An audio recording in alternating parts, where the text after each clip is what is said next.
नमः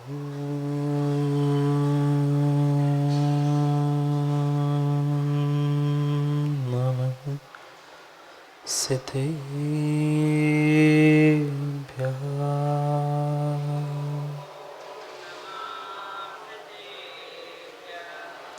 श्रीमद्परं गम्भीर साद्वाद्मोहनाञ्चं जीयात्रैलोक्यनाथस्य शासनं जिनशासनं जय मङ्गले भूताणं विमलाणं नाणिदंसणमयारुं तैलोक्यसेयाणं नमोऽस्यासवसीताणं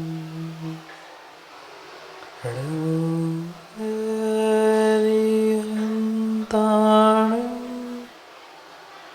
नमो सिद्धाणं नमो आयर्याणं नमो वज्रायणं नमो सर्वसाहं।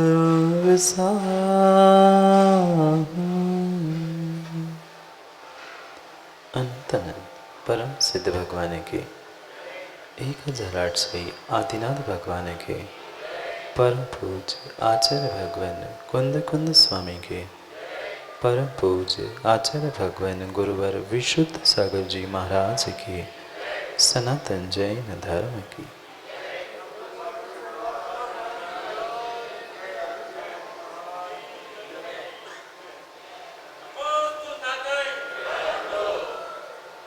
अंतिम तीर्थेश वर्तमान स्वामी के शासन में हमसे विराजते और उनकी ये पावन पीयूष देशना हम सभी के लिए परम उपकारी। अनादिकाल से हमारी आत्मा में जो जन्म जरा और मृत्यु रूपी रोग लगे, उन रोगों का उपशमन करने वाली कोई परम औषधि है तो वह एकमात्र यह जनवाणी। भव्यात्मा प्रति क्षण प्रतिपल हमारे आयु का क्षरण हो रहा है। हम चाहे किसी दूसरे के बारे में सोचे, चाहे अपने आप के बारे में सोचे, ये आयु के निषेक ऐसे हैं कि पल पल समाप्त होते जा रहे हैं और होते रहने। इसलिए हमें अपने ही भीतर एक सम्यक निर्णय करने की आवश्यकता है कि क्या हमने आज तक जितने आयु के समय और जितने आयु के निषेक बर्बाद किए, अब आने वाले समय में हमें करना क्या? क्या माँ दूसरे के बारे में सोचते सोचते बोलते बोलते हमने आयु के निषेक बर्बाद नहीं की? जितना समय हमने दूसरे के बारे में सोचने के लिए, दूसरे के बारे में बोलने के लिए गमाया है, उतने से 10% भी स्वयं के लिए नहीं कर पाए।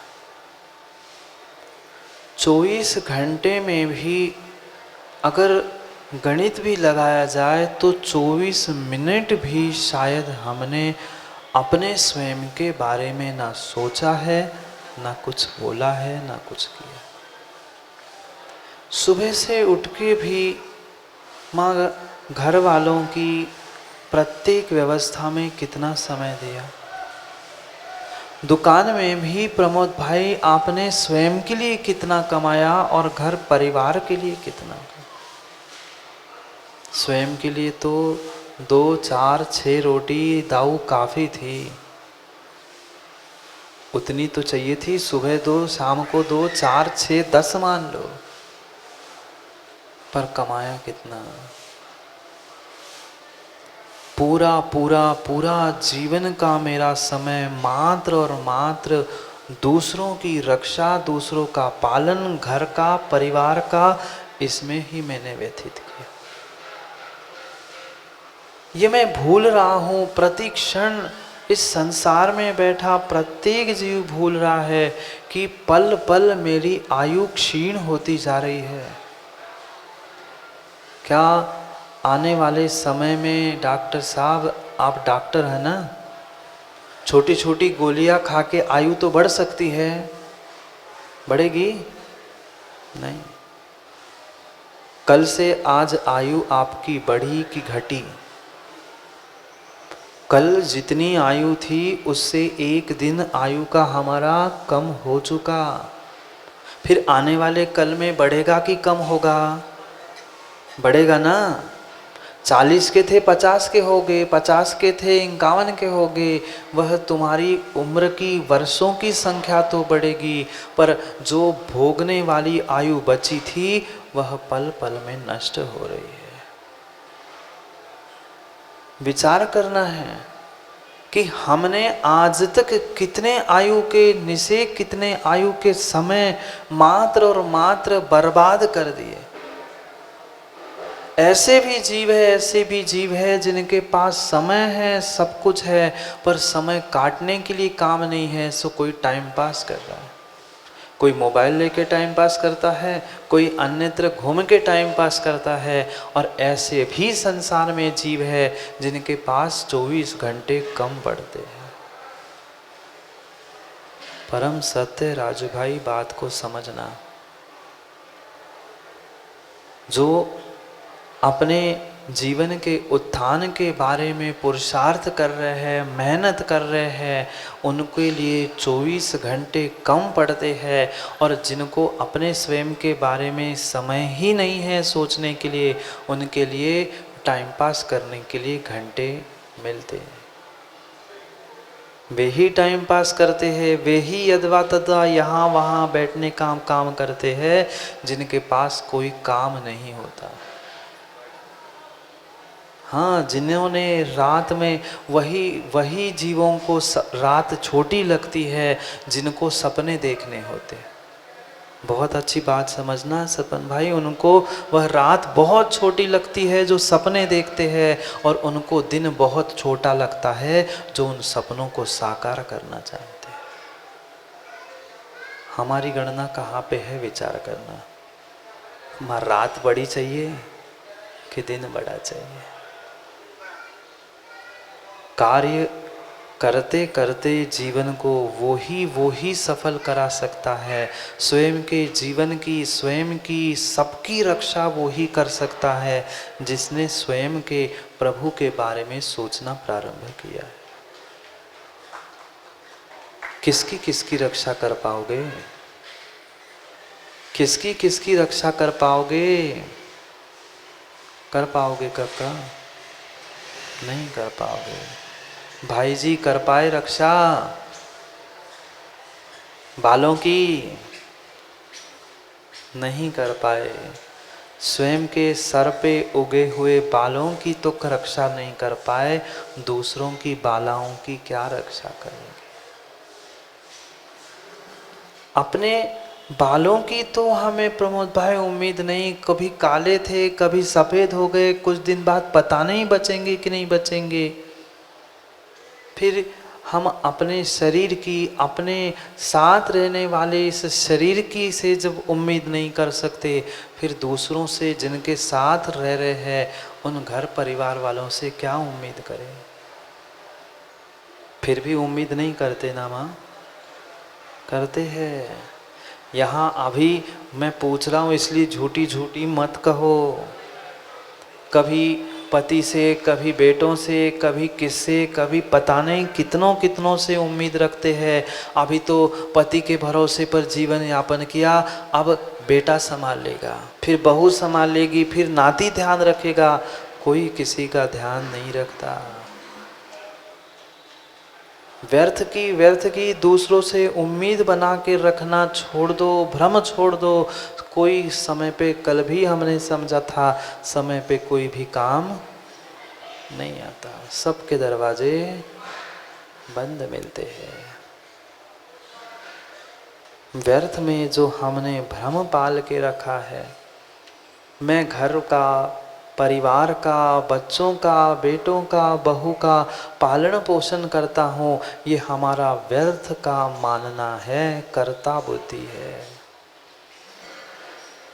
और जब तक हमारे भीतर कर्ता बुद्धि है, मैं करता हूँ, तब तक तुम दुख से ही मनीष भाई भरे बैठे हो। ऐसा कहते हैं, कर्ता बुद्धि ऊंट बराबर।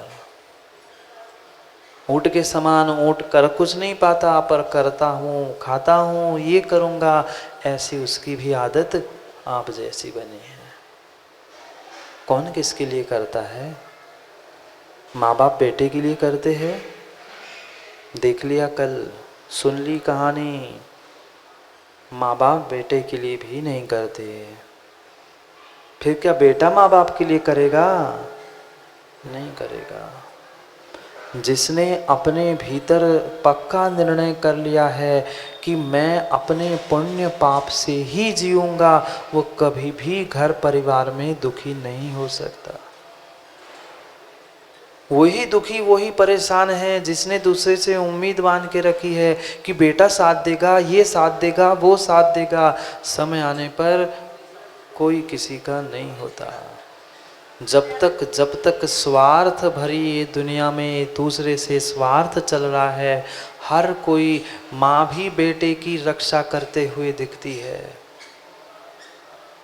बेटा भी माँ की, पिता की रक्षा करते हुए दिखता है, पर कोई किसी की रक्षा नहीं करता। हर व्यक्ति अपनी अपनी स्वार्थ की रक्षा करता है।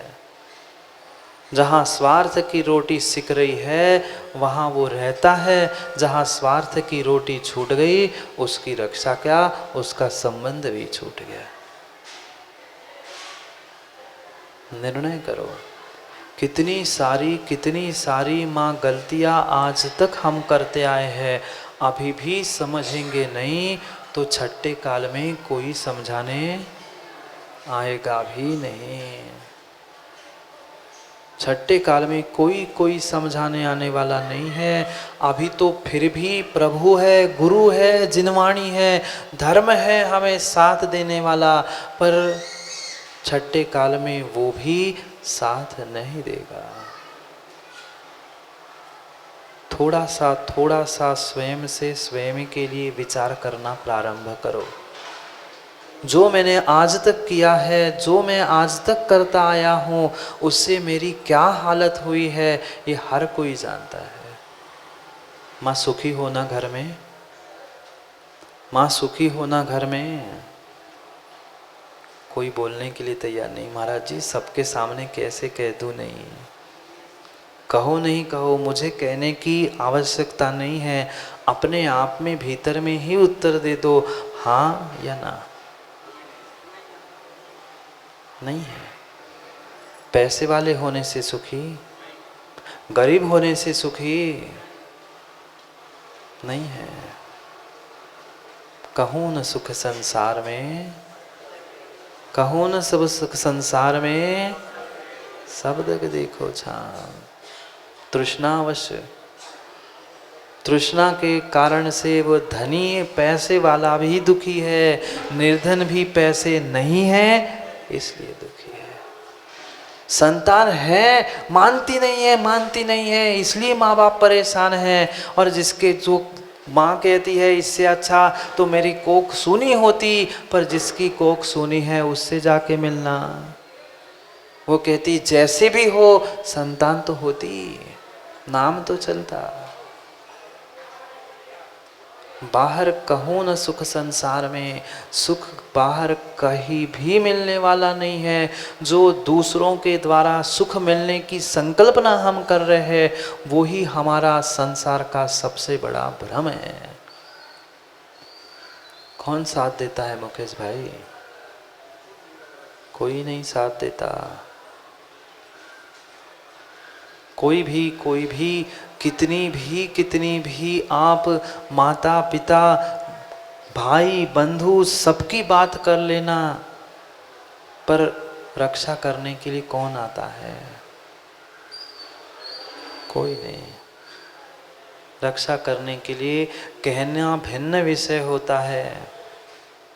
हर व्यक्ति यही दिखाना चाहता है घर परिवार में, मैं आपकी रक्षा कर रहा हूँ, मैं तो आपके लिए जी रहा हूँ, मैं तो सब कुछ आपके लिए कर रहा हूँ। पर कोई आपके लिए नहीं करता, अपने आप के लिए ही करता है।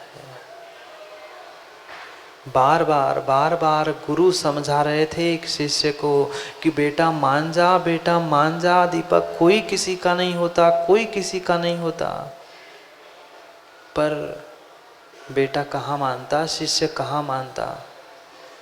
शिष्य ने कहा नहीं गुरुजी, ऐसा नहीं है, मेरी पत्नी मुझे प्राणों से ज़्यादा चाहती है।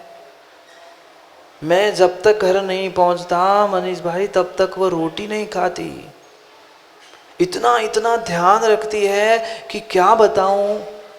गुरुजी समझा रहे थे बेटा ये तुम्हें भ्रम है, कोई किसी के लिए भूखा नहीं रहता, ये दिखाने की बातें है। पहले एक लड्डू खा लिया, अब कह रहे हैं कि तुम्हारे लिए रोटी खाने के लिए रुकी हूं।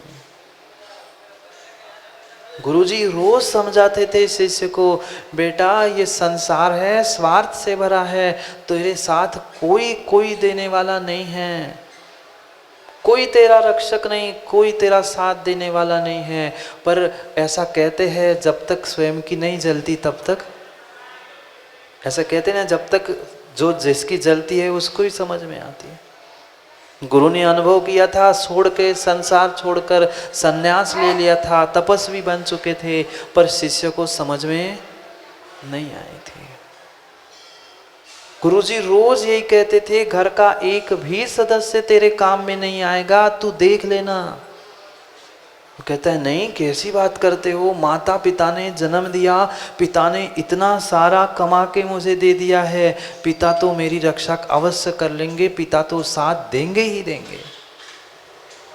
माता ने कैसे गरीबी के दिन में मुझे खिलाया पिलाया पढ़ाया, इतना बड़ा कर दिया, आज पिता की दुकान में मैं कमा रहा हूँ, पिताजी की कितना सहयोग करते हैं। गुरुजी पुनः कहते थे, बेटा ये तेरा भ्रम है, तू कमाकर माता पिता को खिला रहा है, इसलिए माता पिता तेरे घर में रुके हैं, तेरी वाह वाह कर रहे हैं, तू भूल मत कर। अभी भी समझ जा, अभी भी समझ ला, संसार में घर परिवार में कोई भी कार्य सिद्ध नहीं होगा। अगर जीवन का कल्याण करना चाहते हो तो वैराग्य के मार्ग पर बढ़, सच्चे देव शास्त्र गुरु की शरण को प्राप्त कर, अन्य कोई तेरे लिए शरणभूत नहीं है, कोई रक्षक नहीं है। कहता कैसी बात करते गुरुजी, आप कह रहे हो, आपकी बात को टाल नहीं रहा हूं, पर अनुभव में तो ये नहीं आ रहा है। आप कितनी भी ज्ञान की बातें, तो ज्ञान आपका सही है, बिल्कुल सही कह रहे हो, पर अनुभव में तो आता नहीं है। जैसे ही रात में मैं पहुंचता हूं, मेरा बेटा मेरे पैर दबाता है, पत्नी भोजन के लिए रुकती है, माँ भी कभी कभी मीठा बनाकर खिलाती है, पिता भी मुझे दुकान आदि में सहयोग करते हैं, आप कैसी बात करते हो। गुरुजी ने कहा, बेटा जब तक तुम्हें अनुभव नहीं आएगा तब तक तुम्हें समझ में आने वाली नहीं है। शिष्य ने एक दिन पूछ ही लिया, गुरुजी आप रोज यही बातें करते हो, घर का कोई काम का नहीं, संसार का कोई काम का नहीं, सब स्वार्थ के है, आप बताओ, आप मैं परीक्षाएं करके बताता हूँ आपको। गुरुजी सोचते हैं, कहते हैं मैं चाहता यही था, तो एक बार बस परीक्षा कर ले, तेरी अकल ठिकाने आएगी। गुरु ने कहा मान नहीं रहना, कोई बात नहीं, तू कर ले परीक्षा, घर चला जा, और मैंने जो तुम्हें इतने दिनों में थोड़ा बहुत योगा सिखाया था, उस योगा के द्वारा तुम प्राणायाम कर लेना। उसने कहा मतलब क्या करूं? कुछ नहीं करना, घर जाना और थोड़ा सा ही जाके थोड़ी देर बैठने के बाद पेट दर्द का नाटक करके जोर से चिल्लाकर जमीन पर गिर जाना, और जैसे ही जमीन पर गिरो प्राणायाम से अपनी सांस को रोक के रख लेना, फिर देखना मजा क्या आता है। शिष्य ने कहा, गुरुजी आप कह रहे हो, आप पे विश्वास है इसलिए तो करूँगा, पर मुझे ये भी विश्वास है कि मेरे घर का एक एक सदस्य मेरे लिए प्राण भी देने के लिए तैयार हो जाएगा, मेरी रक्षा के लिए दौड़ के आएगा। गुरु ने पिना कहा, बेटा अभी तेरा बहुत बड़ा भ्रम है, तू घर में पहुंच और फिर बाद में मैं तेरे से बात करता हूँ। शिष्य ने कहा कि गुरुजी अगर माना कि आपकी बात सत्य हो गई, किसी ने रक्षा नहीं की, तो मैं तो मर जाऊंगा फिर। उसने कहा, चिंता मत कर, मैं हूं ना, मैं तो आ जाऊंगा। उसने कहा, ठीक है गुरुजी आप कह रहे हो तो मैं बिल्कुल आपने कहा है वैसा करता। शिष्य पहुंचा, घर में पहुंचा और घर में जाकर मनीष भाई, आप ही का नाम लेता हूँ, घर में जाकर मनीष भाई ने जो गुरु ने सिखाया था, बताया था, उसने बिल्कुल वैसे ही किया। 10-15 मिनट बैठा और थोड़ा सा ही कुछ खाया और एकदम से नाटक किया, चक्कर आने का, पेट दर्द का, और धड़ाम से जमीन पर लेट गया। वह बेटे की माँ ही दौड़ते दौड़ते आ गई, क्या हो गया, क्या हो गया, मेरे पतिदेव को क्या हुआ, डॉक्टर को बुलाओ, उसको बुलाओ। अब थोड़े बहुत सुनने वाले आसपास के समझदार होते ही है। पास के पड़ोस के तुम्हारे मित्र राकेश भैया दौड़ते हुए आ गए, क्या हो गया मनीष को, मैंने कुछ सुन गया। उन्होंने थोड़ी सी नाड़ी देखी, सांस देखी, सांस तो प्राणायाम से बंद करके रखे थे। घोषणा कर दी, मनीष नहीं रहे। जैसे ही बात सुनी, वो बेटे की माँ जोर जोर से चिल्ला के रोने लग गई, बचाओ मेरे पति खत्म हो गए, अब मैं क्या करती, भगवान इनसे पहले मुझे ले जाता, इनको क्यों ले गया। भीतर ही भीतर अपनी बातों को पुष्ट कर रहा था, देखो गुरुजी मैं कह रहा था ना, मेरी पत्नी मेरे लिए जान भी देने के लिए तैयार है। क्या कह रही थी, भगवान इनको क्यों ले गए, अभी तो इनको घर संभालना था, सब कुछ था, मैं तो विधवा हो गई, मैं सुहागिन चली जाती अच्छा रहता, उसके पहले तो मुझे ले जाते। चिल्लाने लगी, गाने लग गई, रोने लग गई। अब बेटे की माँ रोने लग गई तो मनीष की माँ भी वहाँ पहुँचनी थी, तुरंत वहाँ पहुँच गई। वो भी कहने लगी, हे भगवान तूने ये क्या कर दिया, हमारा एक इकलौता तो बेटा था, वही तो घर को संभाल रहा था, सबको संभाल रहा था, आपने ऐसा क्यों कर लिया, उसके प्राण क्यों ले लिए, उसकी जगह मेरे प्राण ले लेते। कौन कह रहा था, माँ कह रही थी। अब बहू ने कही सो तो माँ को तो कहीं नहीं था, और माँ ने फिर कहा तो फिर बहू कहने लगी, वो बहू कहने लगी, नहीं नहीं सासू को क्यों ले, सासू माँ को क्यों ले जा रहे थे, मैं ही चली जाती, मैं अभागिन, मैं कहाँ अकेली रहूँगी।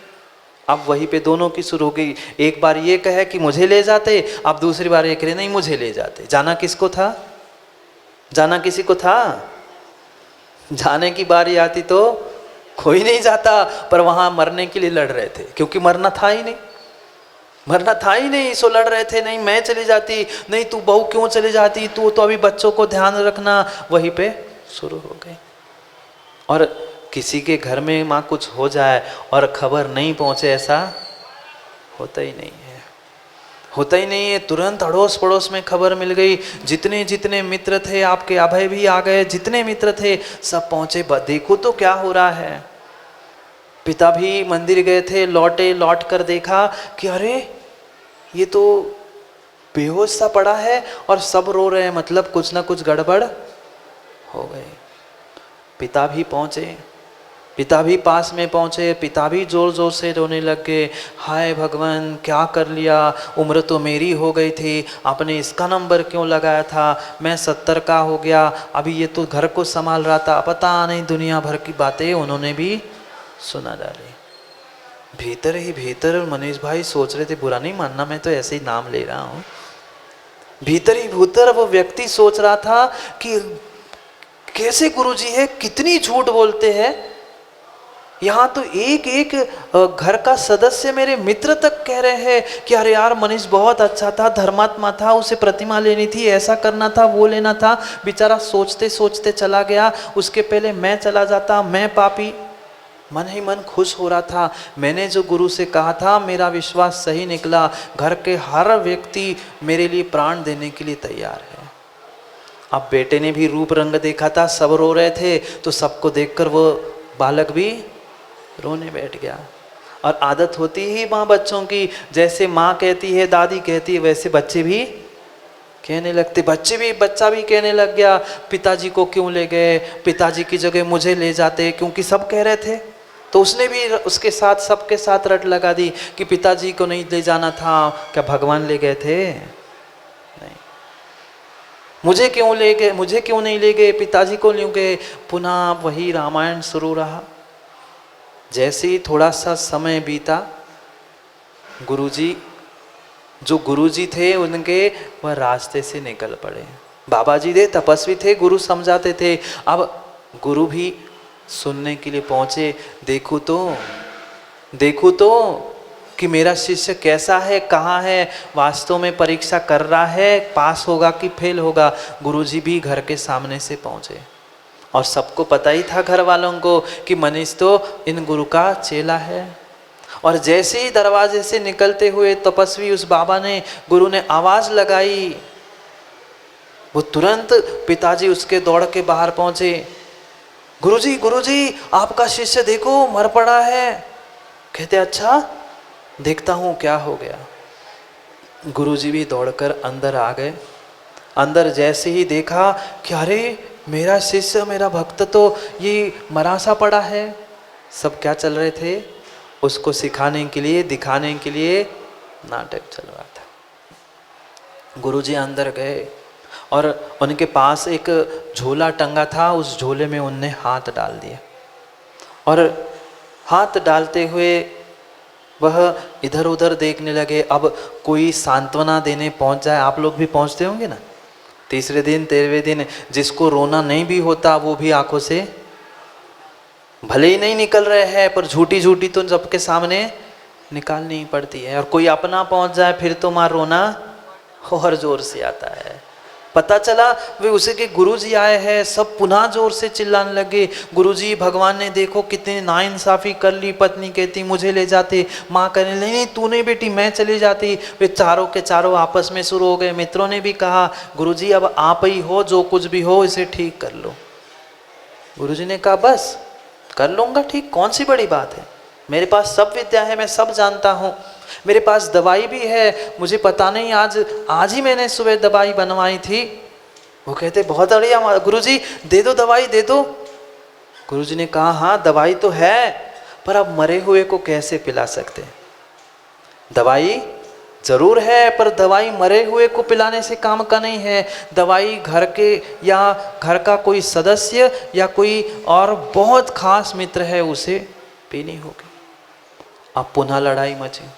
पहले किसके लिए थी? पहले मरने के लिए लड़ रहे थे, मुझे ले जाते, मुझे ले जाते, मैं मरता, मैं मरता।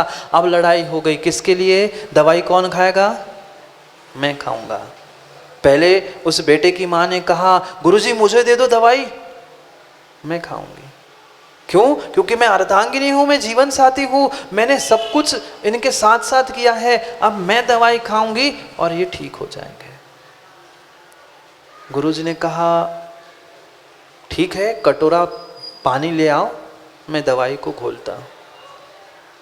एक कटोरे में पानी आया, उस झोले से एक पुड़िया निकली, पानी में घोल दिया और उस बेटे की माँ की तरफ कटोरा करने ही वाले थे। इतने में ही बेटे की मनीष भैया की माँ ही बोल पड़ी, उस व्यक्ति की माँ ही बोल पड़ी, नहीं नहीं बेटी तू क्यों पी रही? मैं हूं ना, मैं उसकी माँ हूं, मैंने जन्म दिया है, मैंने पाला पोसा बड़ा किया, सब कुछ कर लिया, मैं माँ हूं तो अधिकार मेरा है दवाई पीने का, दवाई मैं पीऊंगी। पिताजी बोल पड़े तू क्यों करती है? घरता तो करता धरता बुजुर्ग सबसे बड़ा मैं हूं, दवाई कौन पिएगा? पिताजी कह रहे दवाई तो मैं पीऊँगा। अब मित्रों ने भी, अभय भैया को भी लगा सब कह रहे हैं, तनक से आप नहीं उसी कह दे, पीने तो है नहीं है, और उनने भी कह दी कि दवाई हम पी लेंगे। अब बेटा तो बेटा था छोटा सा, उसने भी कह दिया नहीं नहीं आप सब बड़े हो गए, आप क्या करोगे? दवाई में छोटा सा हूँ, बालक हूँ, मैं पी लूँगा, मेरा भी काम बनेगा और पिता भी जिंदा हो जाएंगे। बातें चल रही थी। गुरुजी ने कहा सुनो, ये दवाई तो पीनी आप में से किसी को है, पर दवाई का साइड इफेक्ट भी है। दवाई का साइड इफेक्ट होता है ना, देखो ना आप आजकल वे कोरोना के चाहे स्टेरॉयड हो, जितनी जितनी दवाई है उसका, कहीं ब्लैक फंगस हुआ किसी का कुछ, किसी का कुछ, सब दवाइयों का कुछ ना कुछ साइड इफेक्ट होता ही है। उन्होंने कहा भाई इतना ध्यान रखना, ये दवाई तो है, ये जिंदा भी होगा, पर इतना ध्यान रखना इस दवाई का ये साइड इफेक्ट है, ये जिंदा होगा और जो दवाई पिएगा वो मर जाएगा। क्या साइड इफेक्ट है? जिसके नाम से दवाई पी है वो तो जिंदा होगा, पर जो पिएगा वो मर जाएगा। कटोरा देवी के सामने, बेटे के माँ के सामने कर दिया गुरुजी ने, ले लो। सबसे पहले आप कह रही थी ना आपको चाहिए, ले लो ना, पी लो, कुछ नहीं, आप ही मर जाओगे। अभी आप ही तो लोग कह रहे थे कि मैं मर जाती तो वे जिंदा रहते, अब आपका पहला नंबर है, ले लो कटोरा, दवाई पी लो। उसने कहा गुरुजी, उनको जीना है सो जिए, मरना है सो मरे, हम दवाई पी के मरने वाले नहीं हैं, उनको पिलाओ। नहीं तो जो उनकी माँ थी ना, जिन्होंने जन्म दिया, बहुत बड़ी बातें कर रही थी, उस सासू माँ को दिलाओ। धीरे से इशारा कर दिया। गुरुजी ने उनके सामने कटोरा किया, माँ के सामने कटोरा किया। माँ आप तो माँ हो, जन्म देने वाली हो, पालन पोषण करने वाली हो, आप ही काम कर लो, ये दवाई आप पी लो। आपने तो बहुत संसार देख लिया, अब आपका बेटा अगर जिंदा रहेगा तो आपका आगे नाम भी होगा, आप काम कर लो, आप पी लो दवाई। गुरुजी की तरफ आंखें खोलते हुए माँ कहती है, क्यों? अब कहाँ गई उनकी अर्धांगिनी, जीवन साथी, सब कुछ साथ साथ सुख दुख में बांटा था ना, अब उनसे कहो ना वो ही पी ले, मैं नहीं पीने वाली, मैं क्यों मरना चाहूँ, मेरे तो पति जिंदा है, मैं पति के साथ अपना अलग घर बसा लूंगी, वो पी ले और निपट ले।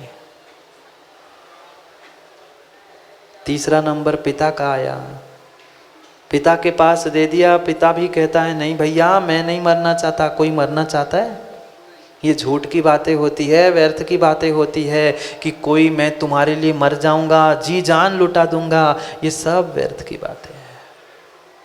जैसे ही पिता का नंबर आया, पिता के सामने कटोरा आया दवाई का, पिता ने भी हाथ खड़े कर लिए, नहीं मैं नहीं मरना चाहता, मैं पत्नी और ये बहू हम तो, मैं तो कैसे ही संभाल लूँगा, बेटे को भी नाती को भी मैं संभाल लूँगा, इसको दवाई पी दिला दो, अगर मरना है सो मरे, जिए मुझे कोई मतलब नहीं है। गुरुजी मन ही मन मुस्कुरा रहे थे। अब वो जमीन पे पड़ा हुआ सोच रहा था, गुरुजी ने तो यार सही कही थी, कहने वाले बहुत है और करने वाले कोई नहीं है।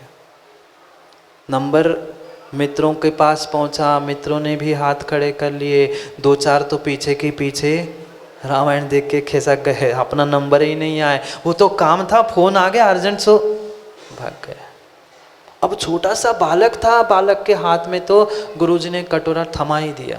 बेटा तेरे पिता हैं, तू अभी तो कह रहा था मैं चला जाता, वो इतनी सारी तूने बातें की थी, अब तू दवाई पी ले और तेरे पिता जिंदा हो जाएंगे, कर ले तू जल्दी से दवाई पी ले। हाथ में कटोरा था और बेटा उस गुरुजी को ऊपर से नीचे तक देखता है और कहता है, गुरुजी गुरुजी क्या पूरे ब्रह्मांड में आपको मैं ही पागल मिला? मैं छोटा हूँ सो क्या हो गया, क्या मैं पागल हूँ? ये इतने बड़े बड़े लोग, हमारी माँ, मेरे दादा दादी, कोई मरना नहीं चाहता, मैं पागल हूँ मर जाऊँ? मैं नहीं मरता, मैं मरने वाला नहीं हूँ। जो पिताजी का पुण्य पाप है वो जिए मरे हमें कोई मतलब नहीं, मैं अपना कमा के खाना सीख जाऊँगा, मुझे दूसरे के नाम पे मरना पसंद नहीं है। गुरुजी ने कहा अभी तो तुम लोग सब कह रहे थे, गुरुजी ये कहने की बातें होती है, करने की नहीं, कोई किसी के लिए जीता मरता नहीं है। धीरे से गुरुजी ने वह लेटे हुए बालक को, शिष्य को लात मार दी, इशारा कर दिया कि सुन ले क्या हो रहा है, सो तो नहीं गया, चिमा तो नहीं गया, सुन ले ये संसार की कैसी विचित्र दशा है, कोई किसी का रक्षक नहीं है, कोई किसी की रक्षा नहीं करता, कोई किसी के लिए मरना पसंद करता ही नहीं है, मरना क्या कुछ भी करना पसंद नहीं करता। गुरुजी ने पूछा इतने सारे लोग हैं पर एक भी उसका सगा नहीं है जो उसको जीवित कर सके? अपने आप को कुर्बान करके उसको जीवित करने वाला कोई है? सबकी मुंडी नीचे, सबकी मुंडी नीचे। फिर गुरुजी ने धीरे से पूछा, ठीक है आप लोग तो कुछ नहीं कर रहे हो, कुछ नहीं कर पी रहे हो, तो एक काम करते हैं, मैं दवाई। इतना शब्द बोला ही नहीं, तुरंत बोल पड़े, हाँ गुरुजी आप पी लो, आप पी लो, आपके ना आगे ना पीछे, आप मर जाओ तो आप हमें क्या मतलब, हमारा बेटा तो जिंदा होगा। गुरुजी ने कहा, देख मनीष भाई देख, संसार की कैसी विचित्र दशा है। वो दवाई घोल दी और गुरुजी ने पी ली। दवाई थोड़ी थी, ना दवाई थी ना वो मरा था, मात्र राख थी, भस्म थी, पानी में घोल के गुरुजी पी गए। ना गुरुजी मरने वाले थे ना वो जिंदा होने वाला था। जैसे ही वह दवाई मिली, राख मिली, पानी गुरुजी ने पी लिया, लात मार के उठा दिया, सुन ले बेटा, देख ले ये संसार की ऐसी दशा है, कोई किसी के अच्छे कार्यों में साथ नहीं देता। कहना भिन्न होता है, मैं तेरे लिए जान कुर्बान कर दूं, संसार का सब कुर्बान कर दूं, पर कोई किसी के लिए कुछ भी कुर्बान नहीं करता। चंद मिनटों का सुख तो कुर्बान नहीं करता। सोचो करता है क्या सपन शास्त्री?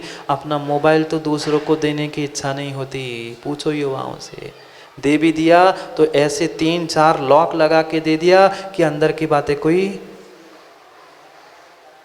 ऐसी स्थिति है संसार की, कोई किसी की रक्षा नहीं करता। मात्र कोई रक्षक है तो गुरु और प्रभु। कौन काम में आया मनीष भाई? कौन काम में आया? बेटे की माँ, अपनी माँ, पिता, बेटा, भाई, मित्र, कोई नहीं। जो सगा होता है माँ वही दगा देता है, जो सगा होता है वही दगा देता है। जो दूसरा बाहर का शत्रु कहते हैं, जिसे हम अन्य मानते हैं, वो कभी भी दगा नहीं देता। विचार करो, दाव किसके कंधों पे जाओगे ना? बुरा नहीं मानना, सबको जाना है। जितने बैठे उधर भी सबको जाना है, हर कोई जाएगा, पर जाओगे किसके कंधों पर? जाओगे किसके कंधों पर दादाजी? जाओगे पड़ोसी के कंधे पर। और आग लगाएगा कौन? जब तक अपना नहीं आता तब तक आग भी नहीं लगती। वे रक्षा करने वाले नहीं हैं। वे शरणभूत नहीं हैं। वे तो हमारे लिए भक्षक है, जो हमारी धन संपत्ति, आयु, उम्र, पुण्य सब कुछ नहीं खींचते। पूरा पुण्य श्रेयांश भाई, युवावस्था में तुम्हारी युवावस्था किसने खींच ली? तुम्हारा पुण्य किसने खींच लिया? तुम्हारा धन संपत्ति अंतिम सांसों तक कौन खींचेगा? कोई बाहर का नहीं। जिसे तुमने अपना कहा था, माना था, वही तुम्हारे में, उस पैसों में, सब में तुम्हें हिस्सा मांगने खड़ा हो जाएगा। जिस माता पिता को रक्षक माना था, जिस भाई बंधु बेटा उसको रक्षक माना था, वो भी समय आने पर भक्षक बनते देखे गए हैं। कौन लड़ता है कोर्ट में, कचहरियों में एक दूसरों के सामने? एक ही परिवार के 4-4 लोग, 2 भाई, माता पिता, बेटा बहन, यही तो सामने सामने कटघरे में खड़े हैं। कौन किसका रक्षक, कौन किसका साथी? कोई किसी का नहीं। पड़े पड़े गुरुजी ने शिक्षा दे दी कि बेटा सुन, इस संसार में कोई त्राता नहीं है, कोई रक्षक नहीं है। अगर कोई रक्षक है तो वीतराग प्रभु है। वही बात कह रहे हैं 9वें नंबर के श्लोक में, दर्शन पाठ में। पढ़ते हैं एक साथ, फिर और शब्दों को समझेंगे। नहीं त्राता जगत्रये, वीतरागात् परो देवो न भूतो न भविष्यति।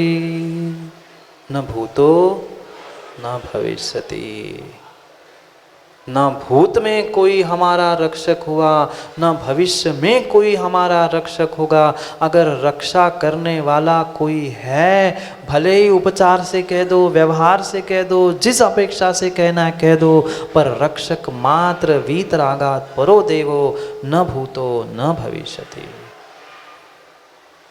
कितने सारे दृष्टांत हम पढ़े आगम में, और कितने सारे दृष्टांतों को कहूं, समय कम पड़ जाएगा। जिनके भीतर सच्चे देव शास्त्र गुरु के प्रति भक्ति समर्पण है, उसकी रक्षा स्वयमेव हो गई, और जिसके पास वो नहीं है, वह अपनों ने ही अपनों को काट के खा डाला। कितनी कितनी सत्य वर्तमान की घटनाएं हैं। कहाँ भांजा, कहाँ मामा, कहाँ चाचा, कहाँ भतीजा, कितने सारे सत्य कहानियां हैं। अपनों को ही अपनों ने काट के पैसे खा लिए, पर संपत्ति हड़प ली। अभी अभी 20, 25, 50 वर्षों के वर्तमान के अपने आस ही पास के इतिहास उठा के देख लो तो समझ में आ जाएगा। बहुत पुरानी बातें करने से कोई फायदा नहीं, वो हमने देखा नहीं है। जो देखा है उसे तो अनुभव करो। नहीं त्राता, नहीं त्राता, नहीं त्राता जगत रहे। तीनों जग में कोई भी रक्षक नहीं है, ना देवी देवता, ना तंत्र, ना मंत्र। मात्र माँ पढ़ने से काम नहीं बनेगा। पढ़ते हो कि नहीं? मंत्र तंत्र बहु होई, मरते ना बचावे कोई। तो भी मंत्र नहीं छोड़ रहे, तो भी पता नहीं कहाँ कहाँ भटकना नहीं छोड़ रहे हैं। निर्णय करो, कोई बाहर का, 3 जगत में, 3 लोक में अशोक भाई रक्षा करने वाला नहीं है। जगत रहे इस तीनों लोक में, चाहे तुम नरक पहुंचो, मध्य लोक में रहो, चाहे स्वर्ग में पहुंच जाना, पर तुम्हारी रक्षा करने वाला कोई मिलने वाला नहीं है। जिसे तुमने रक्षक कहा था, जिस खेत पर बाड़ी लगी थी, उस बाड़ी ने ही खेत को खा डाला। अपनों को क्यों हमने संभाल के रखा था? ये अपने हैं, समय पे काम में आ जाएंगे, पर समय में कौन काम में आता है? घर में रखी हुई ना वस्तु काम में आती है, ना जिसको हमने अपना माना था वह व्यक्ति काम में आता है। नहीं त्राता, नहीं त्राता, नहीं त्राता। कोई भी हमारी रक्षा नहीं कर सकता इस 3 लोक में। जो चाहे तुम बन जाना, कितना कितना बड़ा सौधर्म भी क्यों ना बन जाए, भगवान के पंच कल्याणक करने वाला भी क्यों ना बन जाए, पर फिर भी मरण समय में कौन रक्षा करता है? पाप के समय में कौन साथ देता है? कोई साथ नहीं देता, कोई साथ नहीं देता। मनीष भाई उठ जाओ, वो गुरुजी कह रहे, उस मनीष को, आपकी नहीं कह, उस शिष्य से कह रहे हैं, बेटा उठ जाओ, देख ले संसार की विचित्र दशा। नहीं त्राता, तेरा कोई रक्षक नहीं है। ये सब झूठी बातें दे रहे थे कि मैं मर जाता, मैं दवाई पी लूंगा, पर जैसे ही असलियत पता चली, सबने अपने हाथ खड़े कर दिए। वीतरागात् परो देवो, मात्र मात्र वीतरागी ही तुम्हारे कथनचित उपचार से, व्यवहार से रक्षक बन सकते हैं। तुम्हारे भीतर श्रद्धा है तो। क्योंकि माताएं पूछ सकती है, महाराज जी हम तो घंटों घंटों भगवान के सामने बैठे रहते हैं, 24 घंटे भी कभी कभी अष्टमी चतुर्दशी को हम मंदिर में निकाल लेते हैं, पर हमारी सरदर्द से भी रक्षा नहीं हुई, थोड़ी सी बीमारी से भी रक्षा नहीं हुई, क्योंकि कमी भगवान में, गुरु में नहीं थी, कमी उनकी श्रद्धा को, उनके आशीष को, उनकी कृपा को ग्रहण करनी हम में कमी थी। क्या करें, हम लकड़ी जैसे बैड कंडक्टर थे उस करंट के। करंट तो बराबर बह रहा है, करंट तो बराबर बह रहा है, पर करंट को ग्रहण करने के लिए हमें रिसीवर भी बनना पड़ेगा। हमारे पास ग्रहण करने की शक्ति नहीं है। क्रांत जी सराफ फिजिक्स के प्रोफेसर हो ना, फिजिक्स में पढ़ाया होगा ना, बैड कंडक्टर गुड कंडक्टर, ये इलेक्ट्रिसिटी की लाइन, तार, ये तो इधर से उधर विद्युत को, करंट को पास करती है, पर लकड़ी नहीं करती। क्यों? क्योंकि वो उसके पास वह शक्ति ही नहीं है कि उस करंट को ग्रहण करे और आगे पहुंचाए। क्या मैं भी उस लकड़ी जैसा हूँ? परमात्मा से परमात्मा तक की यात्रा के लिए हमें बीच में श्रद्धा का करंट आवश्यक है।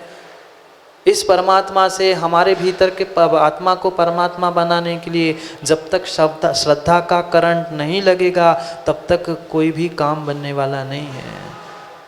आदमियों को भी करंट लगाते हैं, पता है क्या? पता नहीं आप लोगों को? आदमियों को भी करंट लगाते हैं। कहाँ पे? कहाँ पे? मरने के बाद की नहीं कह रहा हूँ, जीते जीते। चाहे आगरा कह दो, ग्वालियर कह दो, अनेक स्थानों में क्यों लगाते हैं माँ करंट? करंट लगाने से होता क्या है? जो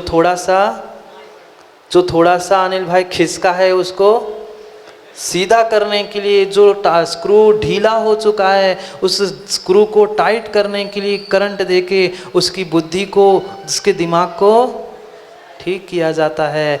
ऐसे ये जिनवाणी का श्रद्धा का करंट लग रहा है। जितने खिसके हो ना, इधर से नहीं, इधर से खिसके हो तो उधर जाना पड़ेगा। हाँ कक्का, इधर से खिसके नहीं, दिमाग से नहीं, दिमाग से बुद्धि से तो हम सब सही है, पर श्रद्धा से जो हम थोड़े से पटरी से जो खिसके है, जो डगमग डगमग हमारी नैया हो रही है श्रद्धा से, होगा कि नहीं, क्या होगा, कैसा होगा, उसे श्रद्धा का करंट लगा लो। प्रभु के चरण स्पर्श करते, गुरु के चरण स्पर्श करके, और जिसको करंट लगता है वो पागल भी समझदार बनता है। फिर हमें गुरु और प्रभु के उस श्रद्धा का करंट लग जाएगा तो हमारा जीवन भी उद्धार में बदल जाएगा, जीवन भी कल्याण की ओर बढ़ जाएगा। पर आवश्यकता करंट की है। जाके बोर्ड पे उंगली मत डाल देना श्रेयांश भाई, नहीं तो महाराज ने कहा है करंट लगा लो, डाल दे जाके। वे जो करंट बोर्ड में नहीं मिलेगा, वहाँ मिलेगा तो बताने नहीं आ पाओगे करंट कैसा था। करंट श्रद्धा का, समर्पण का, विश्वास का चाहिए। देने वाले तो सब लुटा रहे हैं, पर लेने की शक्ति भी हमें चाहिए। वीतरागात परो देवो, वीतराग भगवान ही इस संसार में हमारे लिए शरणभूत है, रक्षाभूत है। अन्य कोई भी शरण रक्षक नहीं है। जगत रे, तीनों लोगों में अन्य कोई रक्षक नहीं है। प्रभु आप और मात्र आप ही हमारी रक्षा कर सकते हो। किसको पुकारा था? चाहे सीता हो, चाहे द्रौपदी हो, चाहे अंजना हो, प्रभु गुरु सबको उन्होंने नहीं कहा था। मात्र इतनी ही भावना भाई थी, एक ग्रामपति जो होए सो भी दुखिया दुख खोए, तुम तीन भुवन के स्वामी, दुख मेटो अंतरयामी। मात्र कहने से काम बनने वाला नहीं है, वैसी श्रद्धा, वैसा समर्पण भीतर चाहिए। उनका तो कल्याण हो गया, वह द्रौपदी का चीर बढ़ गया, उस सीता की भी अग्नि का नीर हो गया, पर हमारे घर की झंझट ही, बोलो ना, क्यों मौन हो गए सब? घर की झंझटें तो दूर हो नहीं रही है। कहाँ की अग्नि और कहाँ की पानी और कहाँ का क्या? सही कह रहे काका, घर की झंझटें तो ठीक नहीं हो रही, कहाँ की बात करें? क्यों? क्योंकि करंट सही नहीं है। कम भी करंट लगेगा तो काम का नहीं, ज़्यादा लगेगा तो भी काम का नहीं। सही मात्रा में चाहिए। जो खिसके है ना राजू भाई, उनको लाइन में ले आओ, क्योंकि खिसकाने वाले कक्का बहुत सारे हैं। श्रद्धा से, मार्ग से जो खिसके हैं उनको पुनः ले आओ लाइन पे, क्योंकि समय हो गया है खिसकने का नहीं, लाइन पे आने का। श्रद्धा के लाइन के, समर्पण पे लाइन पे आ जाओ तो काम बनेगा, अन्यथा बनने वाला नहीं है। क्योंकि थोड़ा सा समय है, जो समय हमें मिला है उस समय का सदुपयोग कर लो। पता नहीं अनिल भाई पुनः कोई लाइन में लाने वाला मिले नहीं मिले। ये करंट है। हाँ करंट है तो बच के भी रहना पड़ता है श्रेयांश भाई। करंट के अग्नि के पास ज़्यादा रहो तो जल भी सकते हैं, और नहीं पहुँचो तो प्रकाश भी नहीं हो सकता। इतना ही हम गुरु और प्रभु के पास रहे, जितना हमारा जीवन प्रकाशित हो इतना हम पास पहुँचने का प्रयास नहीं करें जिससे हमारा जीवन ही जल के खाक हो। प्राप्त कर लो श्रद्धा को। जग गए मनीष भैया, जग गए मनीष भैया, अभय भैया पूछ लो ना, जगा दो, जाग जाओ के ना, कोई साथ नहीं आएगा, कोई साथ नहीं आएगा। गुरु और प्रभु के अलावा वे ही तुम्हारे रक्षक है। ना भूत में किसी ने रक्षा की, न भविष्य में कोई रक्षा करने वाला है, न वर्तमान में कोई शरणभूत रक्षक है।